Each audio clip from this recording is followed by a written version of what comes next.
Hello everybody, thanks for stopping by Gregsbeerreviews today. Well, that's a good looking beach there. Makes me hot standing out here. It's time for a beer. What do you think? Let's go see what's in the fridge today.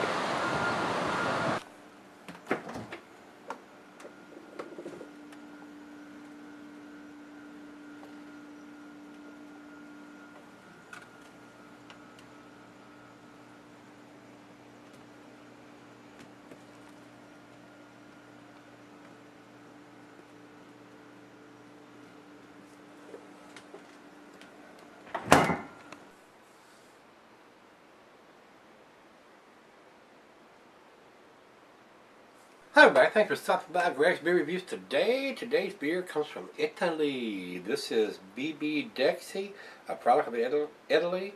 Birra, I'm not Italian, so I'm probably butchering this up. Birra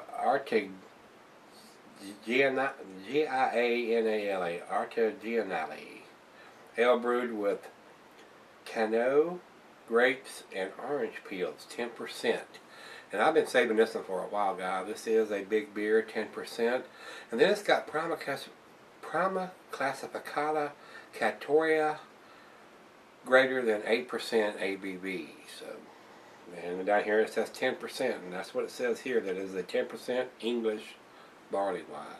And it has barley written in yellow with a barley leaf or a I don't know what you call that, with the grains sort of like wheat there, but it's got some kind of grains there underneath the barley to represent barley. So I've done one of their other beers, I think. I've imported United International, Reading, Connecticut, and on this side, beer non-pasteurized, non-filtered.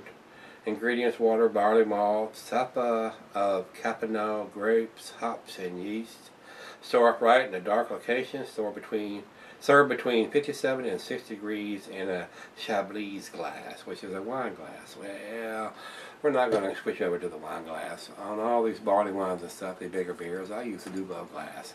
And you're more than welcome to use any glass you choose. If you want to use a Chablis glass, do it. By all means, do it. Alright, like I said, this is from Italy. English barley wine, 10%, year-round availability. I don't think it has a date, but I've had this one for a while in the fridge. At least 6 months, I'm sure, if not longer. And it's hard to tell how long it's sat on the shelf before I bought it.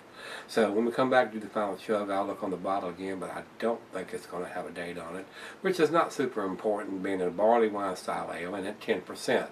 But it would be nice to have the year, just to know when it was made. So curious minds want to know these kind of things, and I'll be in that group.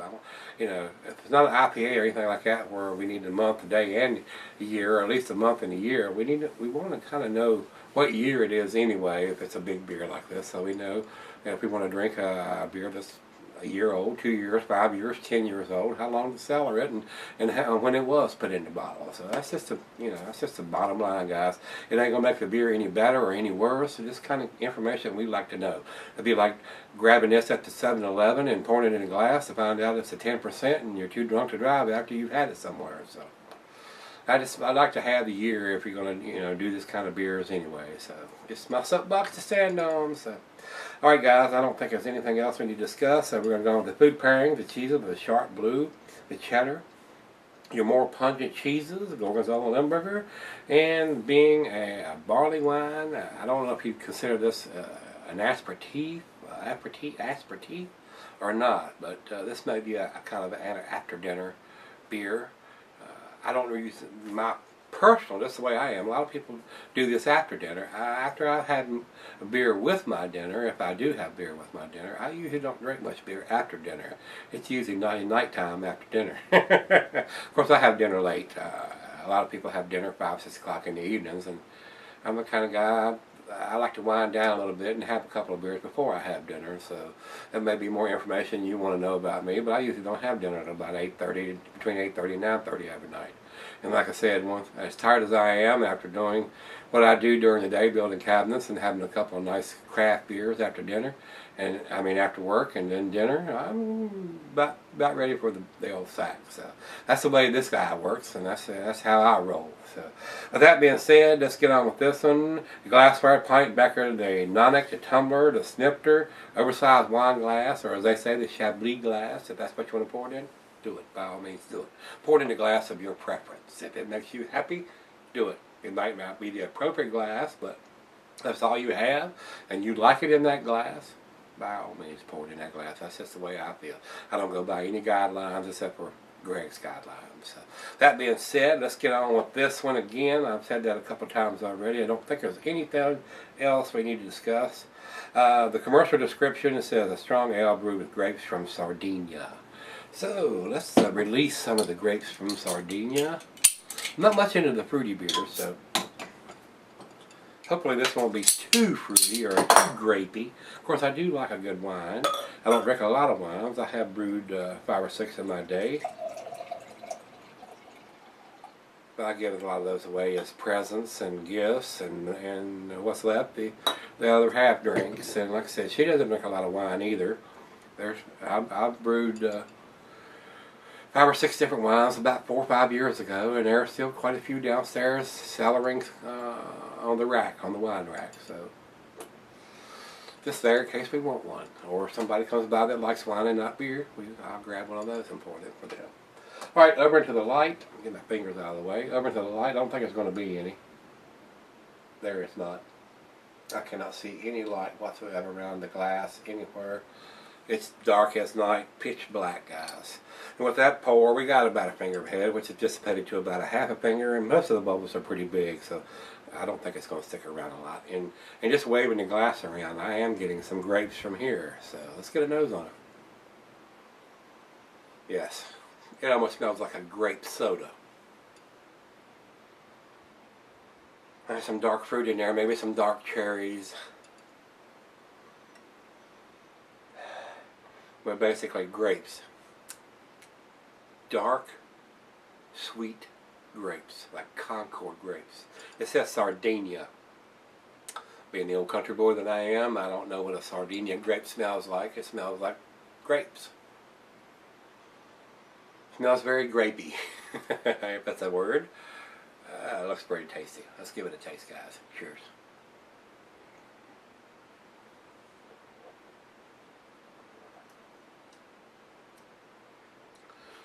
Very fruity, very grapey, dark fruit, cherries, grapes,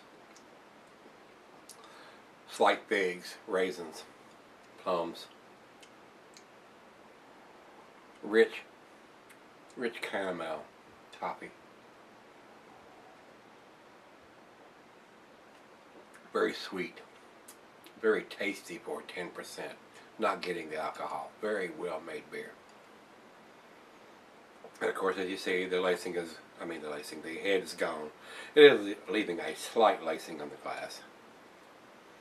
There are a lot of small bubbles coming up from the bottom. It's hard to see as dark as this beer is. Very pleasant, very sweet smell. A lot of ladies will probably love this beer. Very sweet.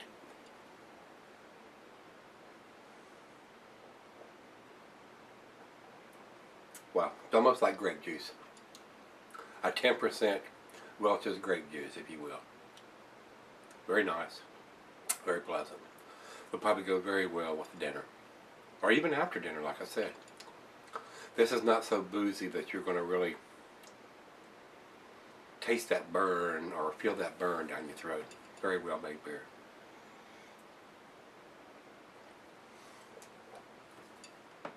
I've been saving this beer because I thought it might be a little too boozy being 10%. Definitely my error. Very tasty. Very nice. Very easy drinking for a 10% beer. And it's 40 degrees. Let's see what it's like when it warms up. I'll be right back. Alright guys, I'm back. Got just a little bit more than a little bit. Maybe I want to hit it one more time.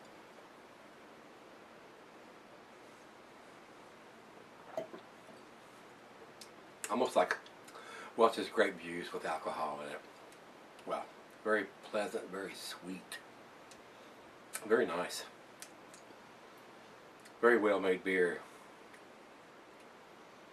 Very tasty.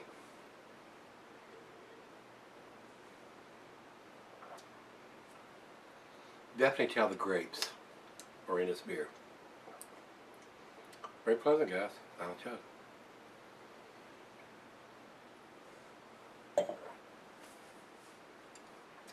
Nice. Very nice. Very pleasant. Very worth picking up and tasting this beer. I'm not much into the big fruity beers, but this was pleasant. For a 10% beer, very well made. A lot of grapes. A lot of roasted malt. A lot of dark fruit. Dark cherries. Figs, dates, and raisins. Very nice, guys. We was going to look at the bottle, but like I said, I don't think it has any kind of dating on the bottle, not even the year or anything. So, it is what it is. No dating. 10%, not going to go bad. Just keep reading. 20 years or more probably, and not go bad. So, with that being said, guys, it's very tasty. It's definitely worth picking up. I'm going to give it, if it had a date, it would probably get to 9, but it doesn't have the date, which is not super critical, and I might be a little, this is just my opinion. I'm going to give it to 8, which is the A-. It's definitely an A beer, but put the year on it, you know. If it's that big of a beer and it's not an IPA or anything that's hop forward, put the year on it so we know what year we're drinking. You know, if I want to celebrate 5 or 10 years, well, I know what vintage it is. Other than, you know, and you don't know if you buy this and it's been sitting on the shelf for 6 months, a year, or 2 years, you don't know how old it is before you even get it. So we need at least a year on these bottles. So I'm gonna stick to them. The guns I got to wear, and I'm gonna stick to them. So that's how I feel about these kind of beers. Needs just a little more information, like the year on this bottle. So, with that being said, like I said, I'm gonna stick to the 8, which is the A-. Great Beer has 96 overall and 84 in the style, and Beer Advocate comes up with 87, which is in the very good range. It is very good, very tasty, very sweet, very grape-ish. If you like a grape flavored or a grape, I don't know if I want to say grape characteristics in your barley wine, pick this one up if you can get it or if you've seen it. It's pretty tasty. You know what? We're going to look in the fridge tomorrow. Hope you can join me then. See everybody then.